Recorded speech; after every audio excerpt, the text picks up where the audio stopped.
আসসালামু আলাইকুম সবাইকে। আমি জানাতুল তাবাসসুম। আজকে আমরা অধ্যায় 11 টাইপ 9 যে এমসিকিউগুলো আছে সেগুলো সলভ করব। তো দেখো প্রথম প্রশ্নটা কি বলেছে, গর্ভাবস্থা কত সপ্তাহ পর্যন্ত বিদ্যমান থাকে। এটা কিন্তু অনেক ইম্পর্টেন্ট একটা প্রশ্ন, দেখতেই পাচ্ছ 3 স্টার একটা প্রশ্ন। 9 থেকে 10 সপ্তাহ, 20 থেকে 25 সপ্তাহ, 38 থেকে 40 সপ্তাহ নাকি 30 থেকে 35 সপ্তাহ। অ্যান্সার কি হবে? অ্যান্সার হচ্ছে 38 থেকে 40 সপ্তাহ। সাধারণত গর্ভাবস্থা এই 38 থেকে 40 সপ্তাহের মধ্যেই বিদ্যমান থাকে।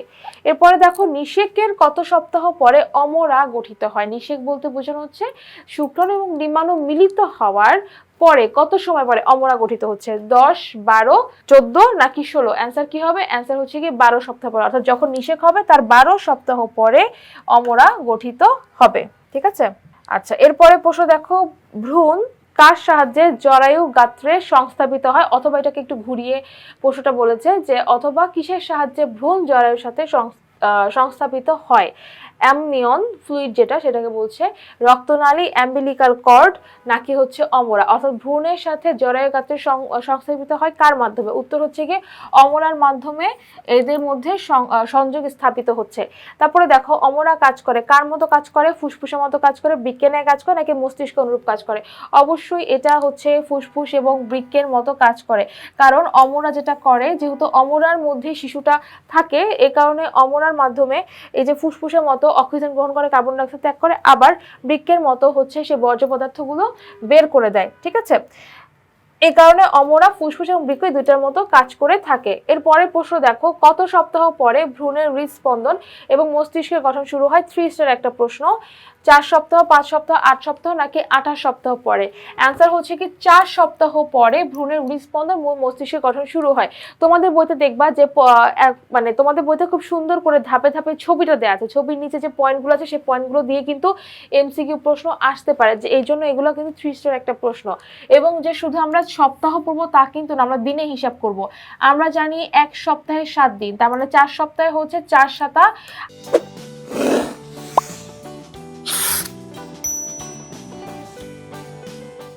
28 দিন, অর্থাৎ 28 দিন পর, 28 দিন বলতে প্রায় 1 মাস বলা যায়। তাহলে 28 দিন পরে বা 4 সপ্তাহ পরে কিন্তু ভ্রূণের হৃদস্পন্দন মস্তিষ্কের গঠন শুরু হয়। এরপরে প্রশ্ন দেখো, নিষিক্তকরণের কতদিন পর মস্তিষ্কের গঠন শুরু হয়। তাহলে একই প্রশ্ন, মস্তিষ্কের গঠন।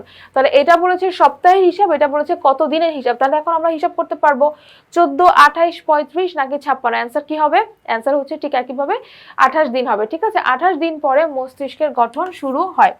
এরপরে প্রশ্ন দেখো, মরুলা দশা কত সংখ্যক কোষ বিশিষ্ট। 2, 4, 8 নাকি 16। অ্যান্সার কি হবে? 16 সংখ্যক কোষ বিশিষ্ট। অর্থাৎ কোষ বিভাজন করে করে যখন 16টা সংখ্যার কোষ তৈরি করবে তখন হচ্ছে এটা মরুলা দশায় পৌঁছাবে। এরপরে দেখো, কতদিনের ভ্রূণকে ফিটাস বলে। এটা একটু 3 স্টার প্রশ্ন।